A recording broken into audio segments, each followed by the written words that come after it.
vai dar certo. Olha para ele, por fé.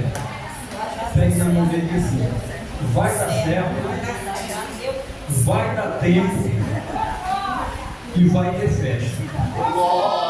Amém? Eu não sei para que Deus está falando aí, mas foi assim que Deus falou para mim. Aleluia, eu recebo. Vai dar certo, vai dar tempo e vai ter festa. Por que eu digo isso? Quando começarmos a meditar na palavra de Deus, porque eu estava passando por uma situação muito delicada lá em casa, com relação a uma filha minha que ela precisava concluir, concluir a faculdade dela de farmácia, já está no 10º período. Aleluia. E já estava há um tempo parado, sem ter condição de continuar. Faculdade particular, muito caro, muito difícil, as coisas difíceis, e ela achando que as portas estavam todas fechadas para ela e para mim, que sou pai responsável, e ela chorava muito para mim, dizendo: pai, será que eu não vou conseguir? Eu disse: minha filha, você vai conseguir. Aleluia. Porque o Deus que nós servimos é Deus de providência. Aleluia. Não se preocupe, que agora, eu falando isso pela fé, simplesmente por fé. Não se preocupe que quando der início agora ao próximo período de faculdade da Pitágoras, minha filha vai ingressar naquela faculdade e vai concluir o seu curso de farmácia. Aleluia. Se pai, quem lhe garante isso, pai? O Senhor me dá essa garantia. Eu disse: minha filha, o Deus de toda a providência, Ele está me dando certeza de que minha filha vai voltar para a sua faculdade. Mas eu dizia isso, irmão, simplesmente por fé. E o dia se aproximando e as coisas iam orando. E um dia Deus falou comigo e disse assim: olha, vai dar certo, Aleluia. vai dar tempo e vai ter festa. Aleluia. Aí quando ela falou para mim novamente, minha filha, eu disse: olha, minha filha, sabe o que foi que Deus falou para mim? Eu disse: como Ele disse que vai dar certo, vai dar tempo e vai ter festa. E aí o tempo passou, e um dia eu estava na casa de um amigo, uma cliente minha, trabalhando, e lá Deus abriu uma porta. E graças a Deus eu já renegociei todos os débitos da faculdade, que estava atrasado. Já paguei, a faculdade está em dias. Aleluia. Minha filha vai fazer a rematrícula e vai começar agora, para a glória de Deus e para o louvor da sua majestade. Amém, irmão? Amém. Não há barreira que Deus não derrube. Não há muro que não caia diante do Deus que nós servimos. Então somente creia que o irmão, que a irmã serve o Deus do impossível. Nada é impossível para o Deus que nós servimos. Nada é impossível para o Deus que nós adoramos. Creia tão somente, diz o Senhor. Amém? Vamos para a palavra de Deus. Eu não poderia deixar de começar a pregar aquilo que Deus colocou no meu coração, sem que antes eu desse esse rápido testemunho, para que o irmão compreenda que Deus é Deus de milagres, que Deus ainda opera milagres. Ele diz assim: eu sou o mesmo, ontem, hoje e serei eternamente. Por isso, irmão, irmã, nunca sepulte o sonho, nunca coloque o sonho dentro de uma sepultura. Deus, o Deus que nós servimos, Ele não sepulta sonhos. O sonho de Marta e Maria era ter o seu irmão de volta. Sim ou não? Sim. Porém, ele estava dentro de uma sepultura. Mas o Deus que tu serve, Ele não é Deus de sepultura. Aleluia. Deus não sepulta os teus sonhos. Talvez a tua incredulidade, eu não sei por que Deus está mandando dizer isso, porque não é sobre isso que eu vim pregar, mas o Espírito Santo de Deus está falando aqui, que para Marta e Maria, o sonho já estava sepultado. Aleluia, Jesus. Eu não sei qual é teu sonho. Eu não sei com quem Deus está falando aqui nessa hora. Mas Deus não sepultou os teus sonhos. Aleluia. Aleluia. Aleluia, Jesus. Vão falar, mas eu já estou velho. Vão falar, mas o tempo já passou para mim. Sara já ia fazer 80 e poucos anos. Mas Deus cumpriu a promessa que Ele tinha para ela ainda na velhice. Aleluia, Jesus. Aleluia. Aleluia. Para Marta e Maria, Lázaro não voltaria mais porque já estava sepultado. Mas Jesus disse assim: se tu creres, tu verás a glória. Aleluia. Glória a Deus. Aleluia. Se tu creres nessa noite, Deus está fazendo você renascer os teus sonhos. Deus está trazendo o sonho de volta aqui. Aleluia, Jesus. Amém? Coloca nas mãos do Senhor os teus sonhos, os teus projetos. Aleluia, Jesus. Aleluia. Diz o Senhor: louvado seja Deus. Não vamos abrir a palavra de Deus. Creio que Deus já falou conosco nessa noite. Ele já deve ter falado com a sua serva, o seu servo. Mas nós queremos continuar meditando na palavra de Deus. Abra a sua Bíblia em João capítulo 4, versículo 31 e o 37. João capítulo 4, versículo 31 ao 37. Diz assim um texto sagrado. Quantos encontraram, digam amém. João capítulo 4, versículo 31 ao 37. Diz assim a palavra de Deus: entretanto, os seus discípulos lhe rogaram, dizendo: Rabi, come. Em algumas traduções significa mestre, come.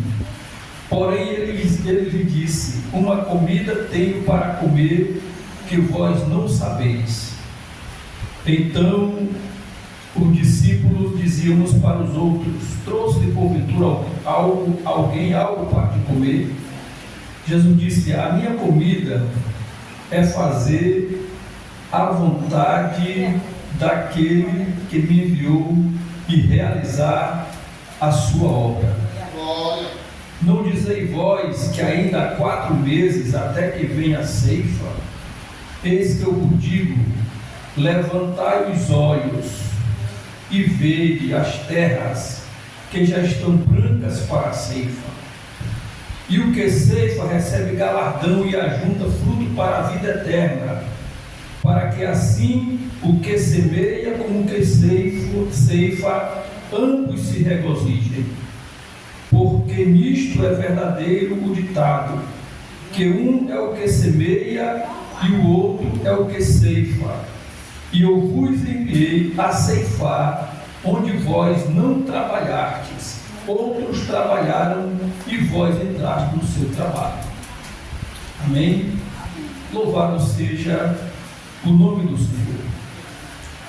Quando Jesus ele fala para os discípulos acerca de como eles deveriam olhar sobre a necessidade de se fazer a obra de Deus, como eles deveriam olhar sobre a urgência de se pregar o Evangelho, a urgência de se falar acerca de Jesus, acerca da salvação. quando Jesus fala para os discípulos para que eles levantassem os olhos. Levantassem os olhos. E às vezes essa frase é uma frase que, quando nós olhamos assim, de forma muito rasa ou de forma muito breve, talvez a gente não entenda por que Jesus pediu para os discípulos levantarem os olhos ou erguerem a cabeça, para que tivessem uma melhor visão, um melhor ângulo, uma visão mais ampla, uma visão mais extensa, uma visão mais aprofundada da necessidade e da urgência de pregarmos a palavra de Deus, de anunciarmos o Evangelho da salvação. Meus queridos, muitas vezes nós estamos necessitando ou precisando de levantarmos mais a nossa cabeça, de erguermos mais os nossos olhos, de aprofundarmos o nosso horizonte acerca da necessidade urgente de se pregar o Evangelho da salvação nesses últimos dias.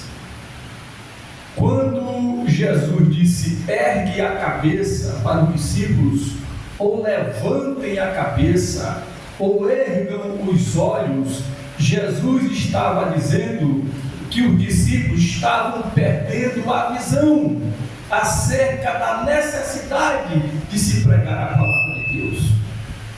Irmãos queridos, e hoje nós estamos tão apegados nos nossos afazeres, estamos tão cheios de ocupações da lide diária, que nós estamos tão igualmente aqueles discípulos, como se tivessem com as suas cabeças baixas, os seus olhares olhando para baixo, sem a visão missionária, sem a visão necessária, sem a visão espiritual de Deus para pregarmos, para fazermos a sua obra.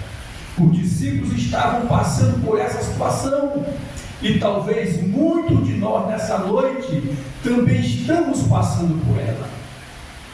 Talvez é preciso que Jesus desperte a sua igreja nesses últimos dias e fale para nós dizendo: ergam os vossos olhos, levantem a vossa cabeça e vejam que os campos já estão branquejando para a ceifa. Louvado seja o nome do Senhor.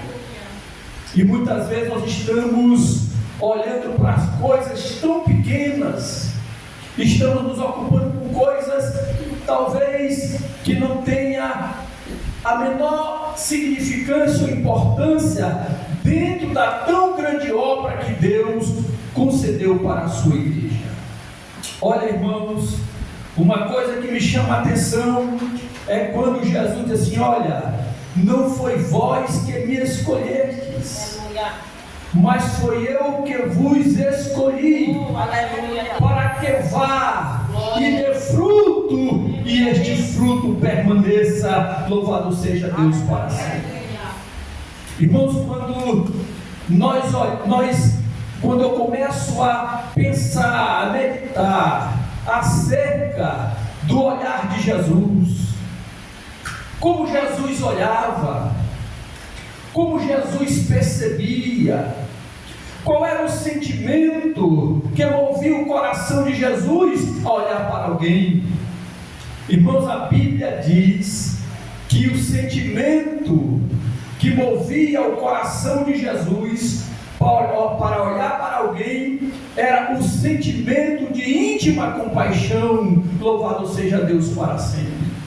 A Bíblia diz que quando Jesus ele olhava para o enfermo, fosse ele cego, fosse ele paralítico, fosse ele um aleijado, sabe como é que Jesus olhava para ele? Com íntima compaixão. Louvado seja o nome do Senhor. Certa vez um paralítico chegou e Jesus disse, o cego chegou em Jesus, filho de Davi, tem misericórdia de mim. E a Bíblia diz que Jesus se voltou e olhou para aquele cego com íntima compaixão. Louvado seja o nome do Senhor. Era assim que Jesus olhava para o paralítico, era assim que Jesus olhava para o cego, era assim que Jesus olhava para o aleijado, era assim que Jesus olhava para o pecador.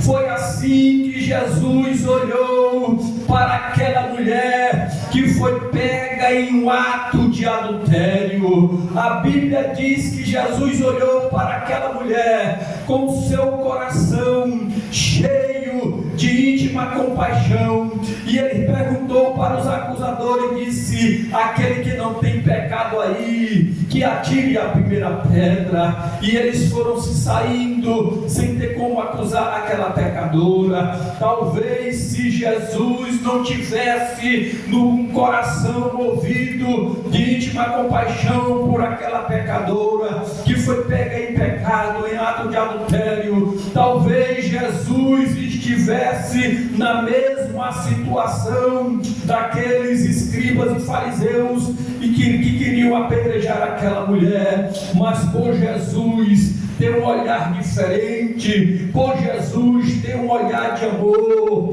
por Jesus ter um olhar de misericórdia, por Jesus ter um olhar de perdão.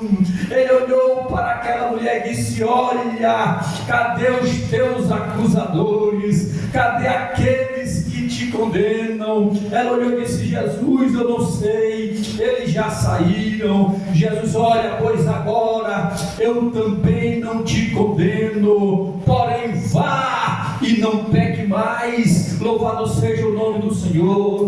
Assim, irmão, é o olhar de um crente, de um servo de Deus, de uma serva de Deus, que olha com íntima compaixão para a vida de um pecador, para a vida de uma pecadora. Olhar com íntima compaixão, como Jesus olhou, levantar os olhos, levantar a cabeça, com o coração movido de amor e de íntima compaixão pela vida de um pecador, e dizer, os campos estão branquejando para a ceifa. Louvado seja o nome do Senhor. Aleluia.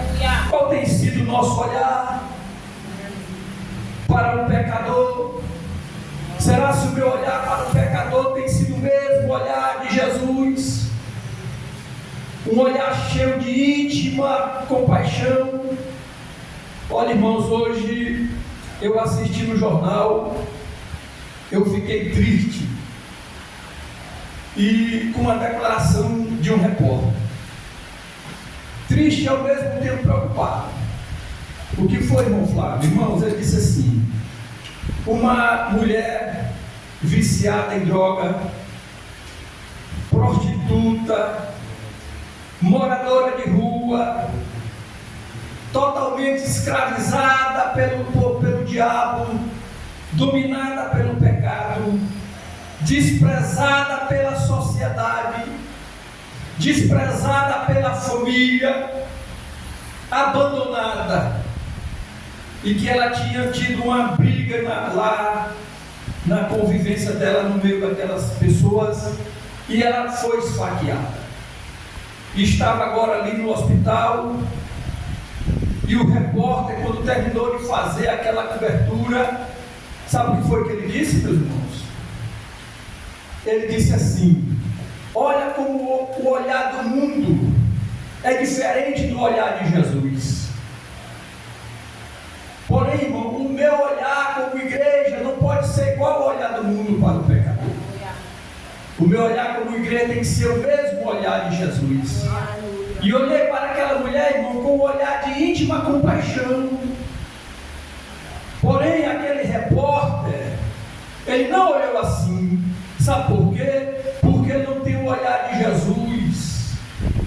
ele não é igreja, ele não conhece o valor de uma alma para Jesus. E sabe o que foi que ele disse na reportagem, quando ele terminou? Ele disse: mas essa mulher aí, ela não tem mais nada a perder. Olha como o mundo vê, irmão. Será se eu estou olhando assim? Será se quando eu vejo uma pessoa que está lá na sarjeta, que está lá apodrecendo no pecado, que está sendo escravizada pelo diabo e que está a um passo de ser lançada no inferno, eu vou olhar para aquela pessoa e dizer assim: não, essa daí também não tem mais nada a perder. Irmão, não é assim o olhar de Jesus.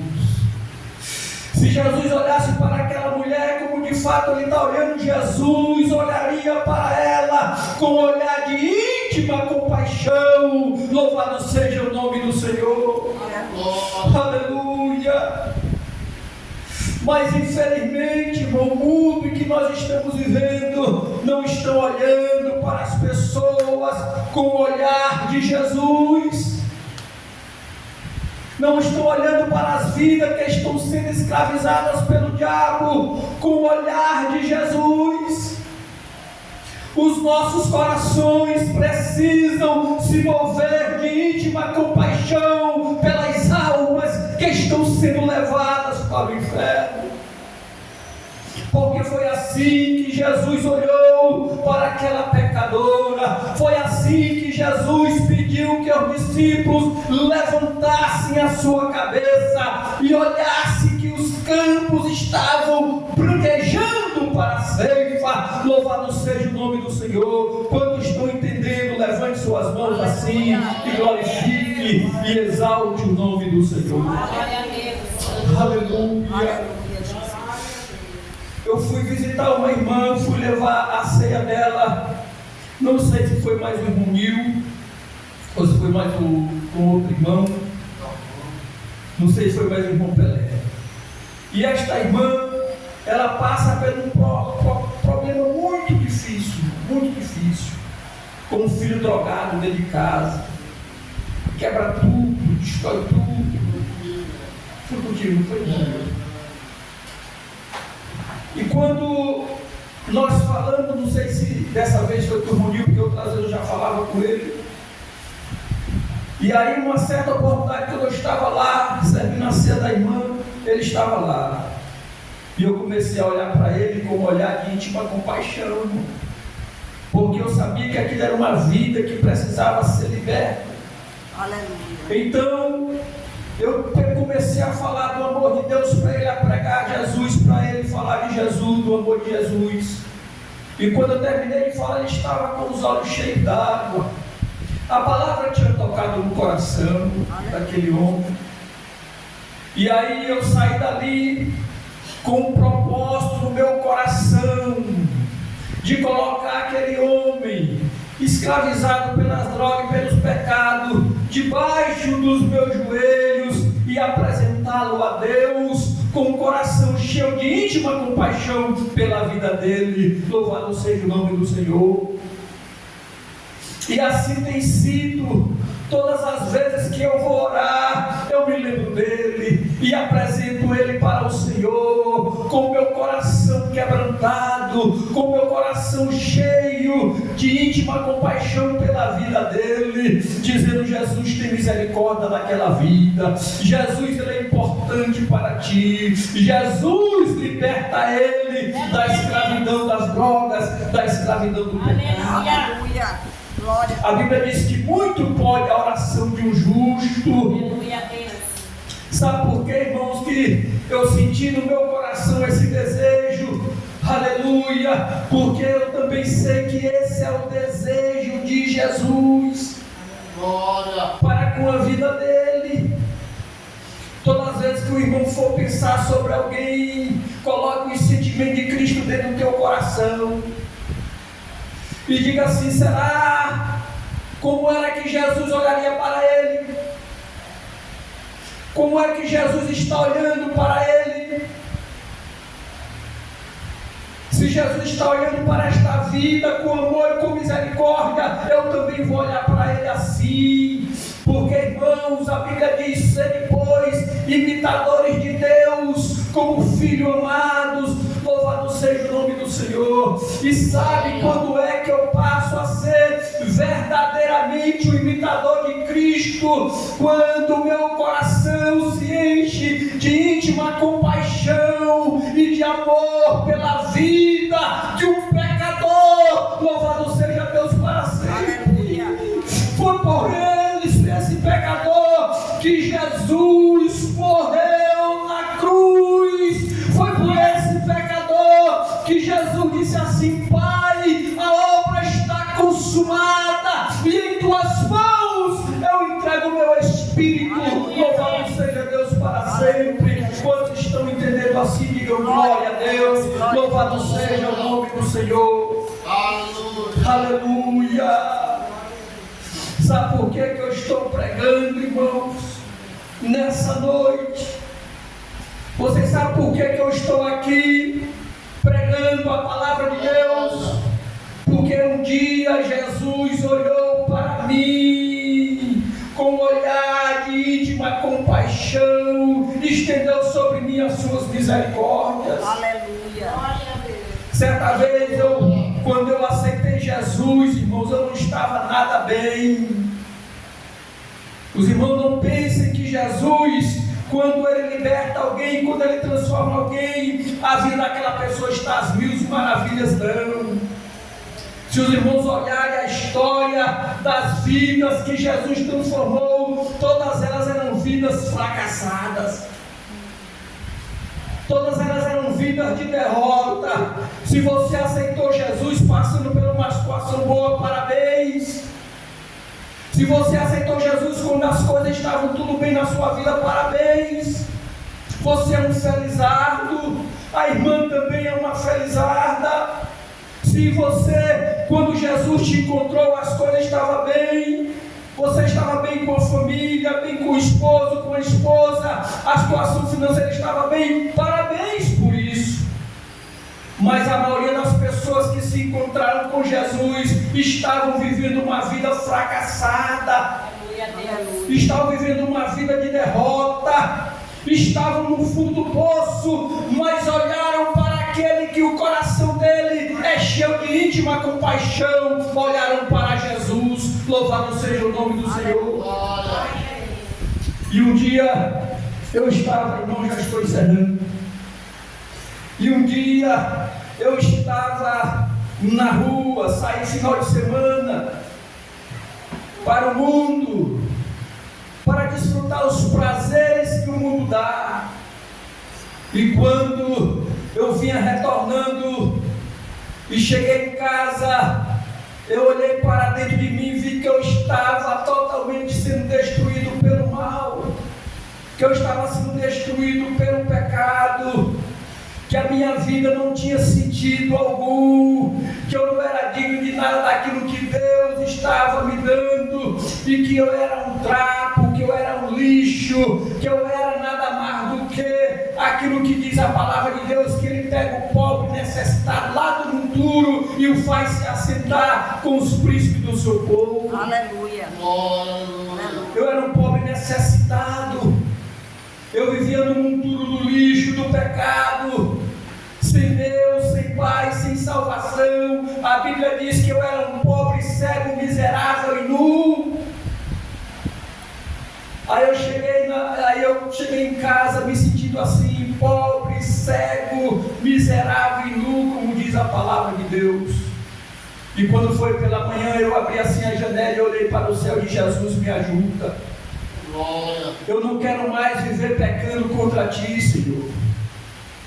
Eu fiz como o filho pródigo, que quando chegou na casa do pai disse: olha, pai, me recebe, pelo menos como dos teus criados, porque eu não sou digno de ser chamado teu filho. Era assim a minha situação, quando eu olhei para o Senhor, olha, eu não sou digno de ser chamado de teu filho, diante de tanta bondade que tu me concede, de tantas bênçãos que tu tem me concedido, e eu vivo no pecado.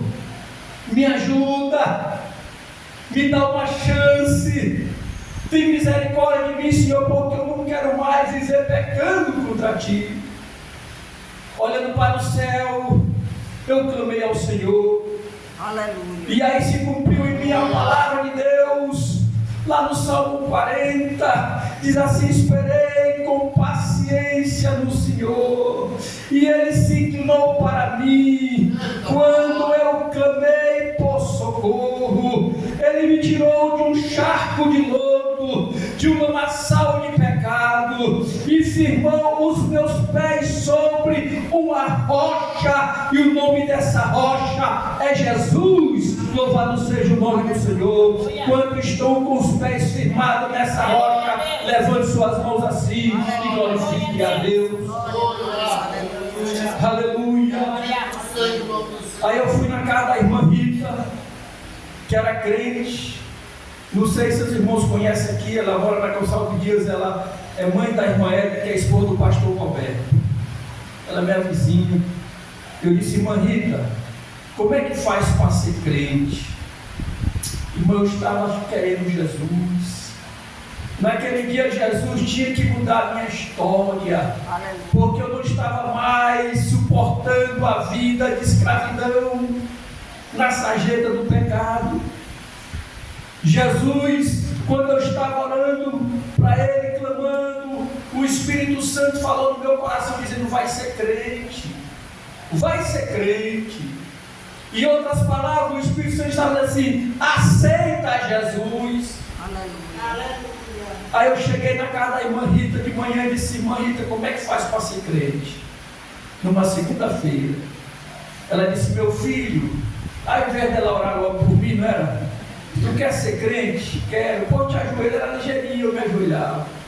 Mas Deus tem seus planos. Eu já estava, era crente, irmão. Aí Jesus, ela disse: meu filho, terça-feira tem culto de senhora, lá no bairro da Areia. Irmão, quando a gente nasce para Jesus, ninguém esquece nem o dia, nem o culto, e nem o dia da semana, e nem quem estava dirigindo o culto. Nesse dia, não sei se alguma das irmãs aqui de mais tempo conhece a irmã Tuninha, mãe da irmã Zilda, em saudosa memória. Irmã Tuninha, mãe da irmã Zilda, não é Zilda não, é irmã Nilda Lima. Quem conhece a Nilda Lima aqui? Aleluia. A irmã Tuninha era dirigente do ciclo de oração. Mulher de fogo era a irmã. Mulher de fogo, de poder, mulher que Deus usava. Aí numa terça-feira, dia 24 de novembro de 96, a irmã disse assim: olha, amanhã tem culto no bairro da Areia. A irmã, era culto das irmãs do ciclo de oração. Aí eu fui terça-feira, quando eu esperando chegar a hora, cheguei do serviço, tomei banho, já me vesti assim, sapato social, camisa social, a camisa mais comprida, aquela social, faltou só a gravata. Aí fui à Bíblia, né, porque eu não sabia nem o que era gravata, porque a Bíblia não era crente. Aí fui, a mulher disse: pronto, tu vai, eu vou para uma reunião no serviço. Nesse tempo eu trabalhava no Banco Bradesco. Vou para a reunião do banco, mas hoje, que é hoje, de noite, a mulher ficou assim, Zé. Digo: eu vou para a reunião do banco, meu Deus, se preocupe não. Fui lá para a igreja. O dirigente era o pastor Ivan, que hoje é pastor em Buritibrava. Ele era o dirigente da congregação. Cheguei lá, me sentei lá no último banco, e a irmã Tuninha pregando, fogo caindo, Deus falando, Deus trabalhando, o poder de Deus se manifestando. E aí ela disse: agora, quem é que quer aceitar Jesus como Salvador? Eu disse: chegou o meu dia e chegou a minha hora. Louvado seja Deus para sempre. E eu saí, irmão, daquele banco, como que já flutuando, e a igreja começou a glorificar, o fogo começou a cair, os irmãos começaram a falar línguas estranhas. Eu dobrei o meu joelho, comecei ali a sentir algo diferente que eu nunca tinha sentido na minha vida. A irmã botaram as mãos sobre a minha cabeça, oraram por mim. Eu aceitei Jesus como Salvador no dia 24 de novembro do ano de 1996. Era uma terça-feira. Eu não esqueço o dia que Jesus olhou para mim com o seu olhar de íntima compaixão.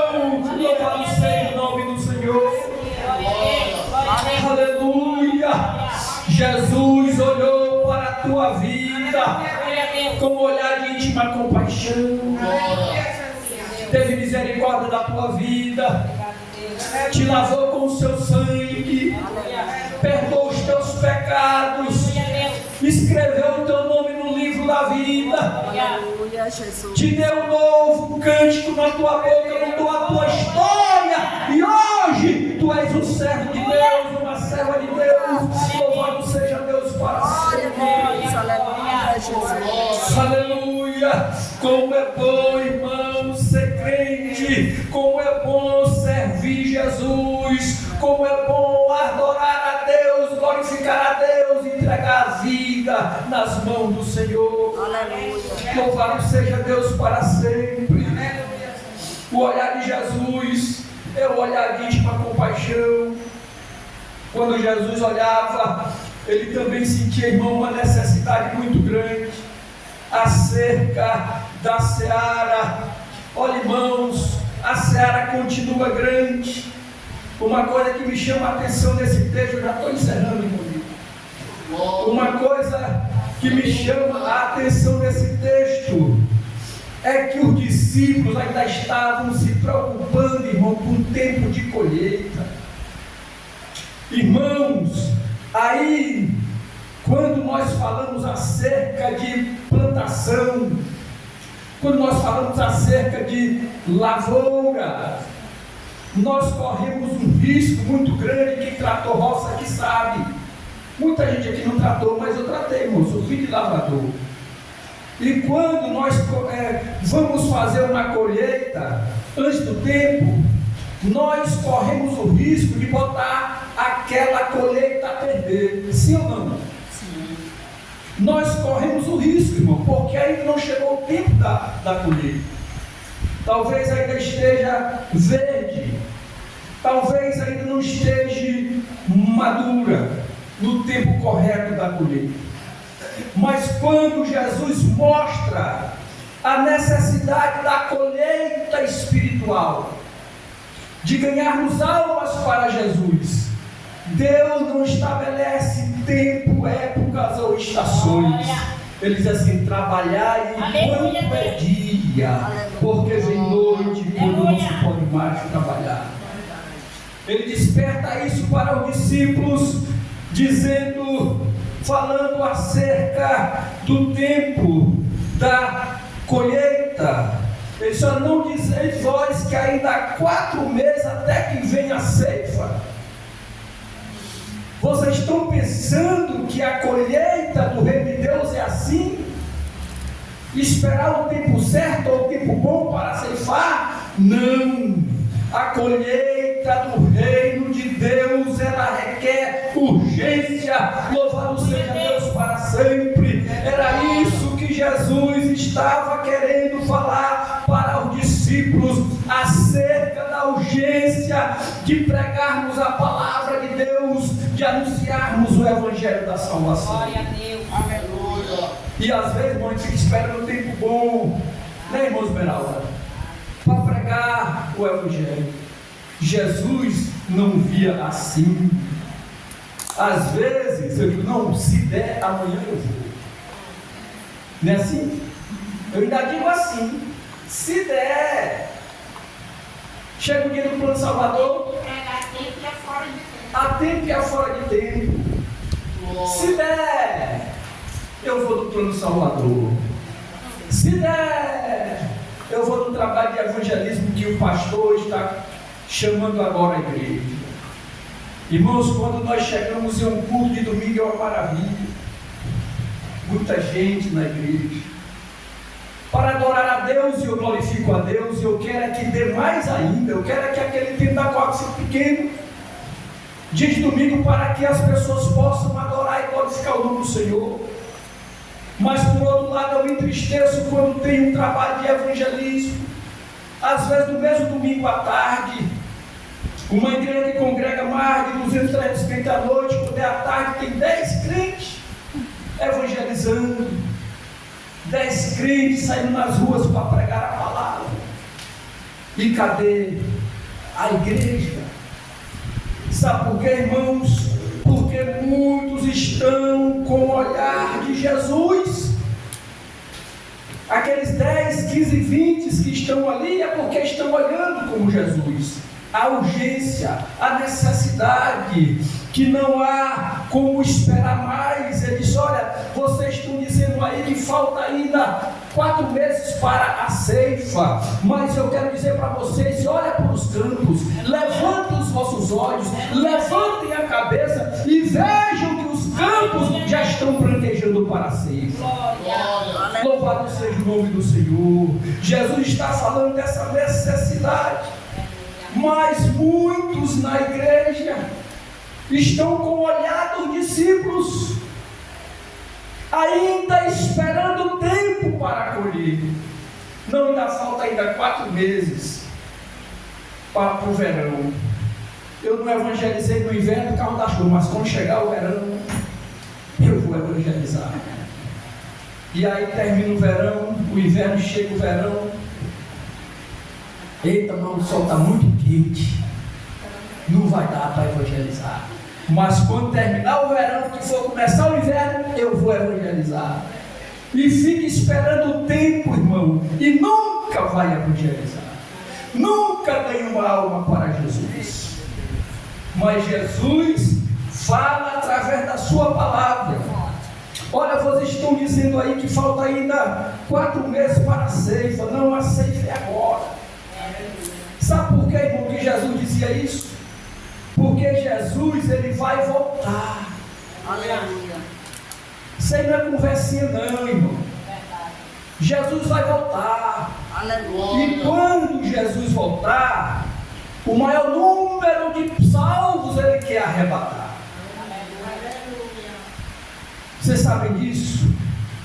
Que quando Jesus voltar, ele quer arrebatar o maior número de salvos.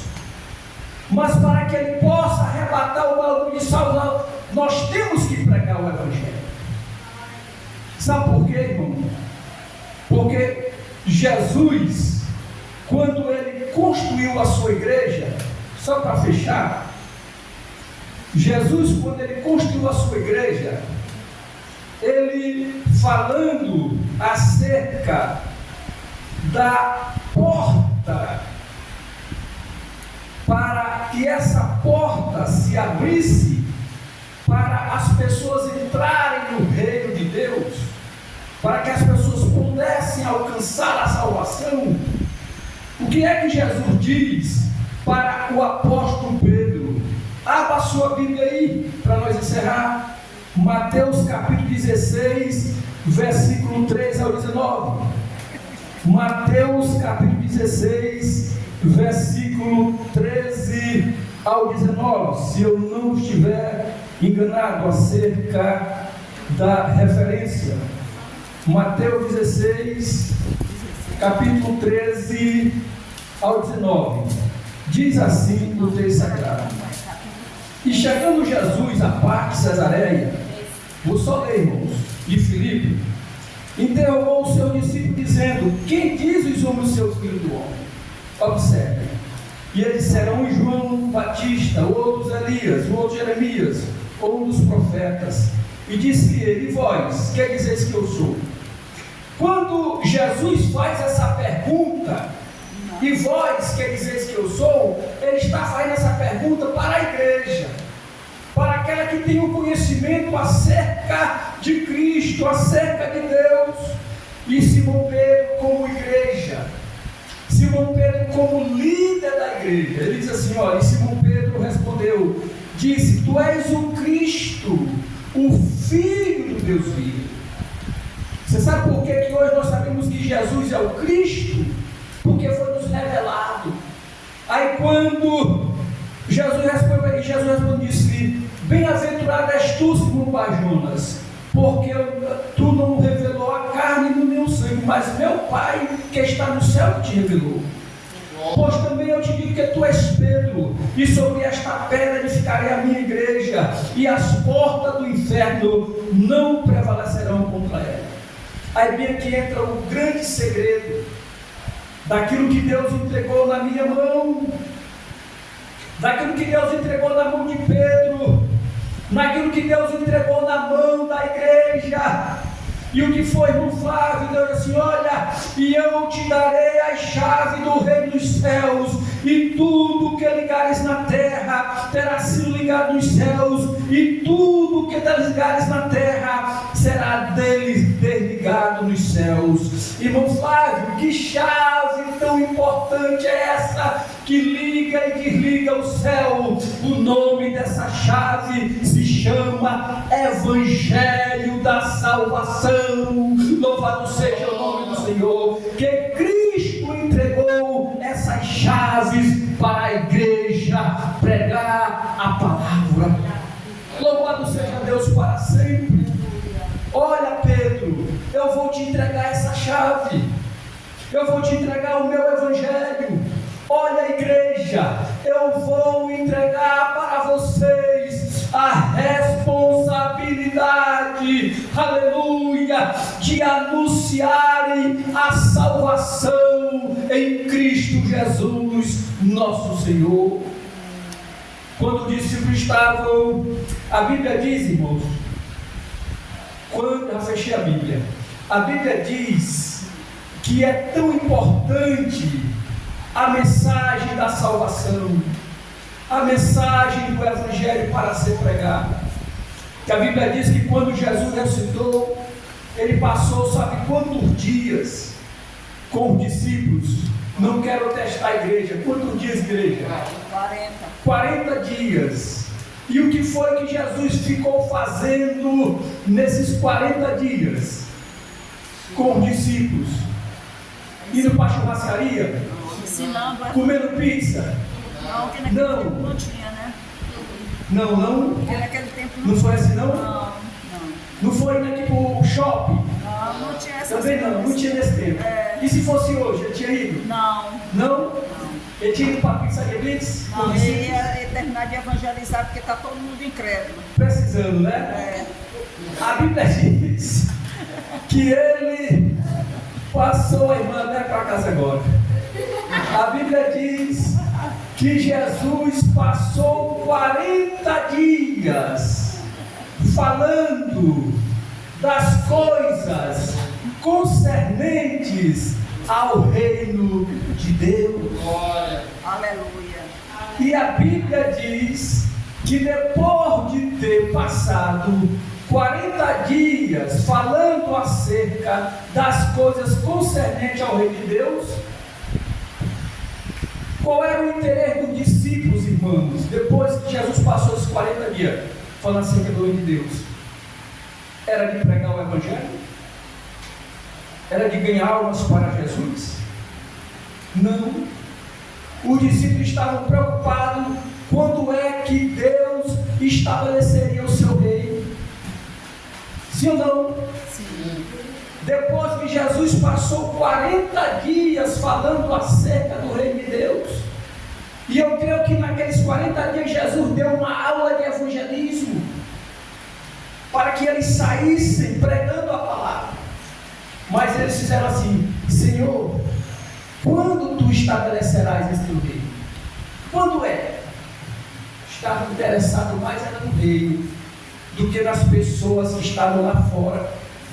Irmãos, tem muitos de nós que estamos interessados mais no reino do que nas pessoas que estão aí morrendo. Aí sabe qual foi a resposta de Jesus? Não compete a mim nem a vós saber tempo ou épocas que o Pai estabeleceu pelo seu próprio poder. Aleluia. Mas recebereis a virtude do Espírito Santo. Louvado seja o nome do Senhor. E sereis testemunhas, tanto em Jerusalém, tanto na Judéia e nos confins da terra. Louvado seja o nome do Senhor. Esse é o propósito de Deus para com a sua igreja, é de pregarmos a palavra de Deus, é de sermos testemunho de Cristo a tempo e a fora de tempo. Que Deus nos abençoe, que Deus nos guarde no seu amor para sempre. Quantos dizem amém?